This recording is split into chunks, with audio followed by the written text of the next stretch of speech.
Fala galera do YouTube, beleza? A parte 2 aqui vai sair à noite também. Vambora. Somar essa carga toda. E ele tem também um outro recorde de carga única com maior peso.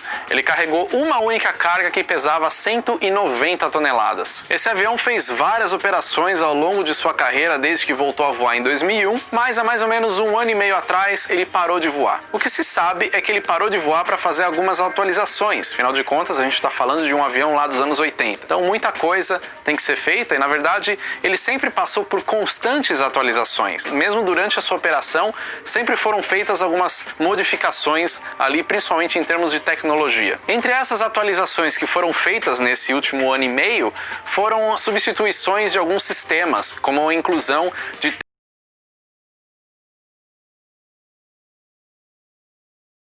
telas, facilitar o trabalho dos tripulantes, né? Modernização, né, de tecnologia, de computadores ali do avião.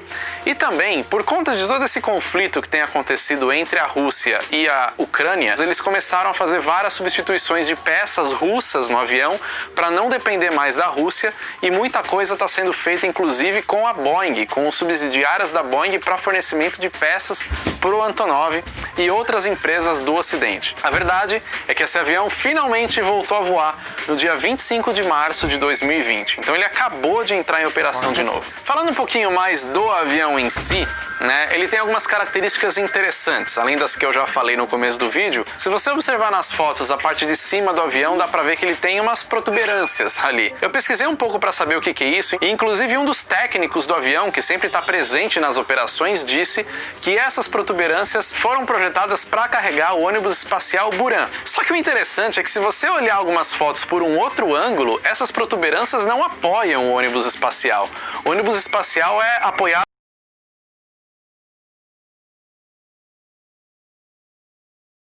que a gente vê nas fotos, mas isso daí foi realmente projetado para carregar carga. Além disso, também dá para ver que a cauda desse avião é bem diferente. Ela não é aquela cauda com estabilizador vertical único no meio como a gente está acostumado a ver em outros aviões, né? Ela tem esse estabilizador horizontal gigante, bem comprido, com estabilizadores verticais nas pontas dessa asa, né, de trás do avião. Isso acontece porque, como esse avião carrega uma carga externa em cima dele, essa carga gera movimentos diferentes ali no ar, gera um fluxo de ar diferente.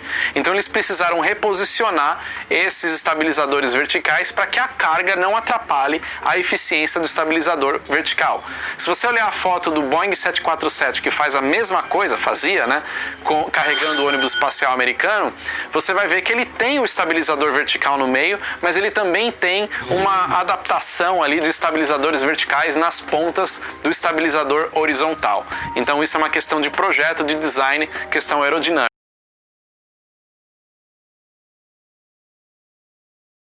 O Autolaunch, que eu já fiz o vídeo também operava com 6 motores, mas o avião não está voando atualmente. Então, um avião não militar, né, porque tem aviões militares que voam com mais motores, mas o avião não militar é o único que tem 6 motores. E uma característica interessante é a quantidade de rodas no trem de pouso.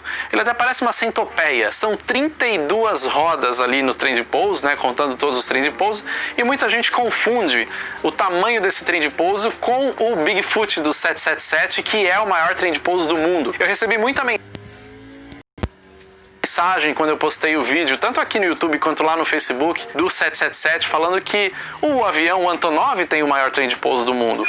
Não. O Antonov, ele tem vários sistemas de trem de pouso que somados dá esse negócio aí que parece um trem, parece uma centopeia. Mas se você olhar, ele tem várias canelinhas ali de trem de pouso. Diferente do Boeing 777, que tem uma canela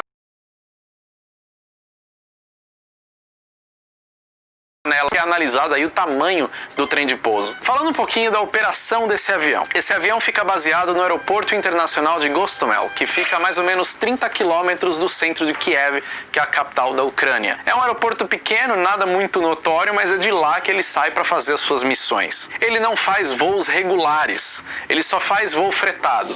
Então ele é um avião onde os clientes que precisam carregar uma carga muito fora dos padrões, que não deve ser carregada de outra forma, né, ou porque não cabe em outro avião, ou porque precisa ser carregado de forma rápida e não daria para fazer isso de navio, porque demora muito, então ele atende essa demanda específica.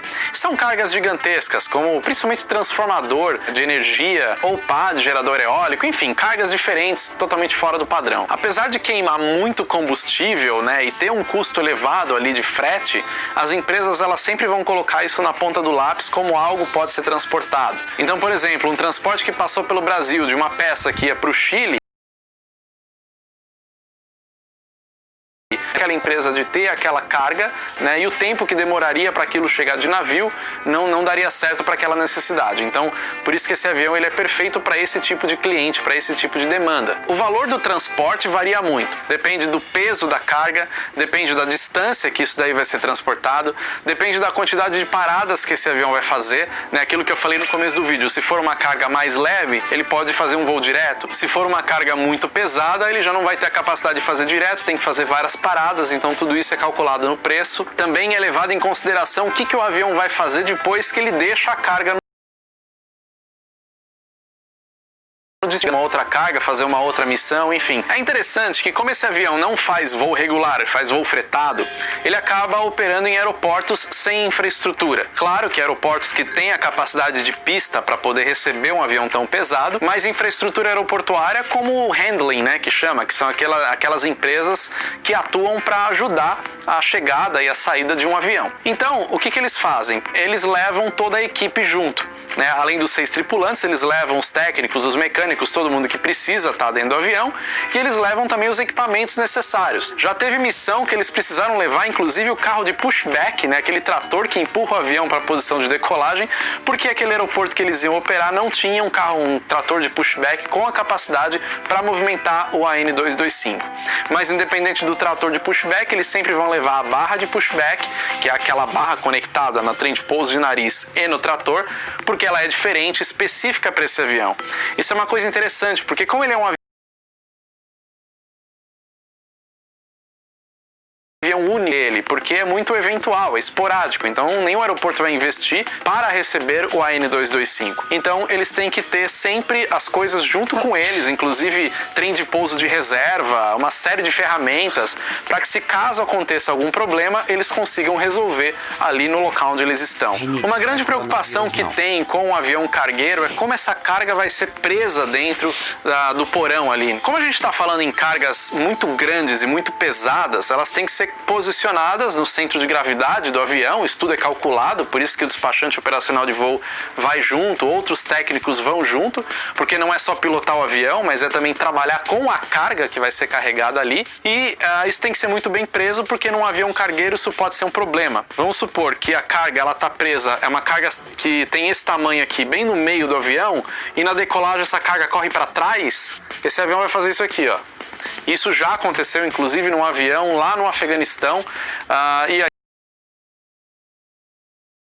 teve um estudo, tem que ser muito bem preparado. Inclusive, a carga recebe um sensor conectado a um sistema dentro do avião para ver quais são as forças que essa carga está sofrendo durante o voo, para os técnicos saberem que está tudo certo ali com ela durante esse voo. O AN225 é uma coisa única, tem muita curiosidade interessante para falar desse avião. Eu acho que eu consegui cobrir quase tudo aí do que pelo menos eu achei que fosse pertinente de falar dele, informações que eu não achei em outros lugares também. E a verdade é que esse avião, aonde quer que ele vá, ele chama a atenção. Todo aeroporto que ele vai fazer uma operação vai juntar um monte de spotter, vai ser um evento ali no aeroporto, porque é algo único acontecendo. Ele já rodou o mundo, já passou por vários lugares, inclusive aqui no Brasil 2 vezes, uma vez em 2010 e uma vez em 2016, e assim como todos os outros lugares, foi um evento bem legal aqui também. Bom, é isso, eu queria trazer um pouquinho a história interessante desse avião, principalmente agora que ele voltou a voar, e se você quiser que eu fale de mais aviões interessantes, únicos, que existem aí no mundo, joga aí nos comentários e... Exatamente, faça a mesma para Portais de Aviações, recomendo bastante. Se inscreve também no Aviões e Músicas, recomendo também. E é isso, galera. Acabou. Até mais. Até mais mesmo.